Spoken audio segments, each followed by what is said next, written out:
morning everyone. Today we are going to start on with the topic legal formalities for dividend payment, or you can call it as the legal framework which the company has to follow when it wants to declare dividends. So there are different provisions or there are different rules a company has to obey when it wants to declare dividends to its shareholders. So the few rules and regulations or the legal formalities are discussed here under. So let us discuss the points one by one. So coming to the first one, that is payment of dividend out of paid up capital according to section 93. So what the section 93 says is dividend should always be paid on the basis of the paid up value of shares of a shareholder. Apart from that, dividend should not be declared by the company. And coming to the second provision, that is provision of articles of association. So in articles of association, according to rule 85 to 94 of table A, this table A has provided different rules regarding payment of dividend to the shareholders.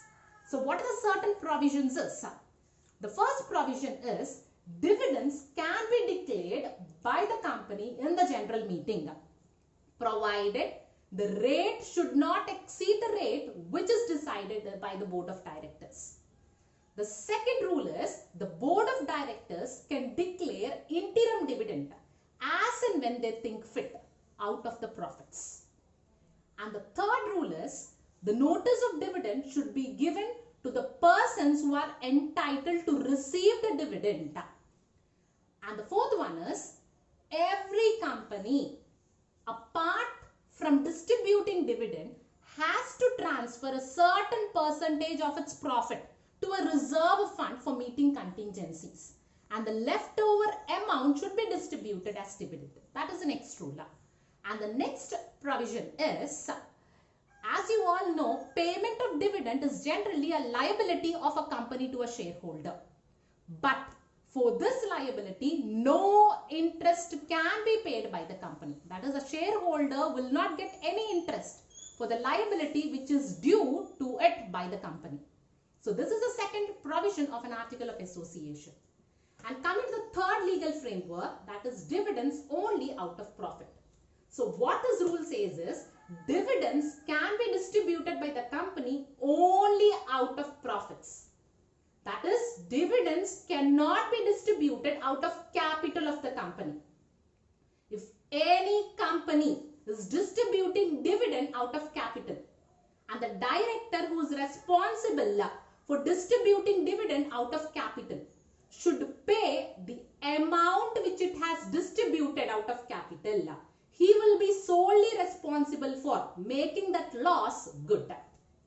And what this rule says is dividend can be distributed only out of profits. That is, dividends can be distributed either from the current profit or from the accumulated profit or from the capital profit. Here, the current profit in the sense, the profit which is earned at present.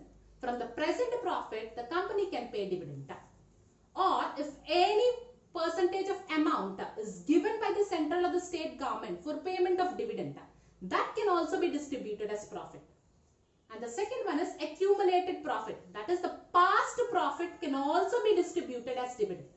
But before paying accumulated profit as dividend, if there is any accumulated losses for the company, that losses should be made good or should be cleared off. And the remaining amount should only be distributed as dividend. And the third one is dividend can be distributed out of capital profits only when the capital profits is in the form of cash. And after revaluation of capital profits, still capital profit remain in the form of a cash. Then it can be distributed as dividend. And another important point regarding capital profit is if this capital profit is provided in the articles of provision as they can be paid as dividend, only then capital profit can be paid as dividend to the shareholders. Clear? And one other important point to remember in this is dividends can be declared out of profits after clearing of the depreciation. That is, if there is any arrears in depreciation, maybe be of present year or the past year, that areas of depreciation should be cleared, and after that only dividends can be paid out of profits. So that is regarding the third framework. Coming to the fourth framework, that is payment of dividend in cash or bonus shares. So here what this rule says is a company can declare its dividends in the form of cash, or extra dividend can be declared in the form of bonus shares when it has capitalized its profit and there is no restriction on the company to declare bonus shares as dividend. Then the company can declare dividend either in the form of cash or bonus shares by capitalizing its profits. Clear? And the fifth provision is payment of dividend to specific persons. So dividend should be paid to only those persons whose name appear in the register of declaration of dividend or whose name appear in the dividend warrant. Only to those persons dividend can be declared. And the next provision is payment of dividend within 30 days.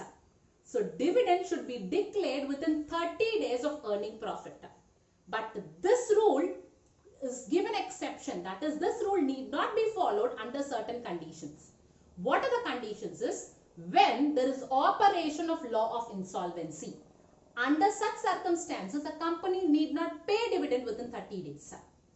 And when there is any compliance of direction of shareholders, that is, if shareholder says they need not get a dividend within 30 days, then under such circumstances, a company is not compelled to pay dividend within 30 days. And the next one is right to receive dividend is pending in decision. That is, the right to receive dividend is a pending decision in a court. The court has to give an ultimate decision. Under such circumstances also, this condition need not be followed. And the next exception is if lawfully the company has adjusted the profits against the debt due to the shareholder. Under such circumstances also, the company need not pay dividend within 30 days. Clear? So these are the exceptions for the rule that dividend payment should be done within 30 days. And coming to the seventh one, that is liability of company for non-payment of dividend. So every company has to pay dividend within 30 days. If the company will not pay the dividend within 30 days, then every director who is responsible for non-payment of dividend within 30 days will be punishable with an imprisonment of 2 years and a fine of ₹1,000 per day till the day this non-payment continues. Clear? And next, eighth one is transfer of unreserved amount of dividend. So if any shareholder has not received his dividend, has not taken his dividend from the company, then the unreceived amount of dividend should be transferred to an unpaid dividend account to be opened in a scheduled bank. And such transfer should be made within 7 days of non-receipt. That is, after declaration of dividend and up to 7 days the shareholder has not received any dividend, has not come to take his dividend, then that unpaid amount should be transferred to unpaid dividend account which should be opened in a scheduled bank. And the ninth one is power of administration for non-payment of dividend. So if any company is not paying the dividend accurately within the time limit prescribed, then the power of administration of non-payment of dividend in case of a listed company lies with SEBI. And in other cases, the power of administration of non-payment of dividend lies with the central government. Clear? And the last legal framework is payment of interim dividend. So the company can pay interim dividend between any 2 annual general meetings. So it is the power which is given by the Companies Act to the company. So these are the certain legal formalities for dividend payment which the company has to follow when it wants to declare dividends to the shareholder. Thank you.